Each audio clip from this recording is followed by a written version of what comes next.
Carol and Jane, investigators here say they believe the men live close to the section of Duncan Park where that incident happened. Take a look. A forensic sketch artist worked with the victim to create these faces. The victim says one attacker had a thin line beard and thin mustache. He had a really deep voice. The second man you see had acne marks on his cheeks and forehead and a large tattoo of a cross on the left side of his neck. And the man in that third sketch there has long fingernails, and the other attackers referred to him by the name D.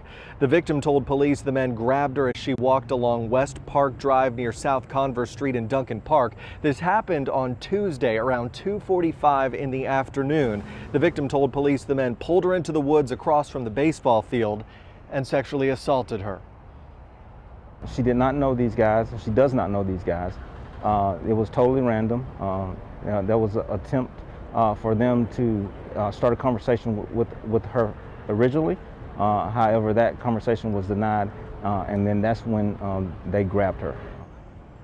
Giving you another look at those sketches now. Police, of course, want to identify and find the three men here, and police hope the attack reminds you to be more aware of your surroundings and what's happening around you the next time you go outside for a walk or to go exercise. Now, coming up tonight at 5 o'clock, you're going to get some safety tips from a woman who does a lot of walking in that same part of Duncan Park where that attack happened. Mike McCormick, WIFF News 4, live tonight in Spartanburg. More news for you now. A Spartanburg woman now faces charges after police say she filed a false report about a sexual assault. Spartanburg police say just last month, Taisha Mullins told officers she had been assaulted at Duncan Park, but the police say she later admitted to lying about that report. 7 News reporter Katie Solt has more on what the victims' advocates and the police have to say about the shocking turn in this story. It was here at Duncan Park 1 month ago where Taisha Mullins says that she was sexually assaulted by 3 men. But after weeks of investigating and going over the evidence, Spartanburg police say that Mullins was the one that would end up behind bars. A community on edge for weeks after a woman says she was assaulted at Duncan Park. We put that investigation in front of a lot of investigations. Spartanburg police working around the clock trying to find 3 men the victim says attacked her. But on October 20th, police closed the investigation and the alleged victim was behind bars. Lieutenant Harwell says the evidence simply wasn't there. And we were having a lot of trouble getting any type of substance on the end of forensic evidence that was submitted. And even after detailed sketches were released, nobody came forward.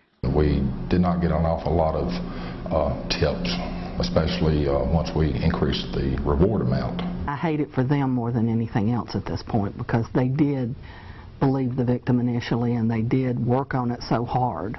Lynn Hawkins with Safe Homes says in situations like this where an alleged victim is lying to officers, it makes it harder for other victims to come forward. If they see somebody's been charged with a crime for reporting a sexual assault, whether it was true or not, you know, that's going to make a victim look at it and go, you know, they're not going to believe me, I'm just not going to go forward. But Lieutenant Harwell wants victims to know their doors are always open to report an assault.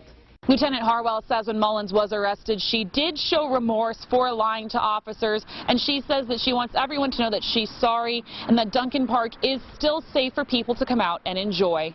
In Spartanburg, Katie Solt, 7 News. Mullins has been released on bond from the Spartanburg County Detention Center, and we'll keep you posted on any new developments.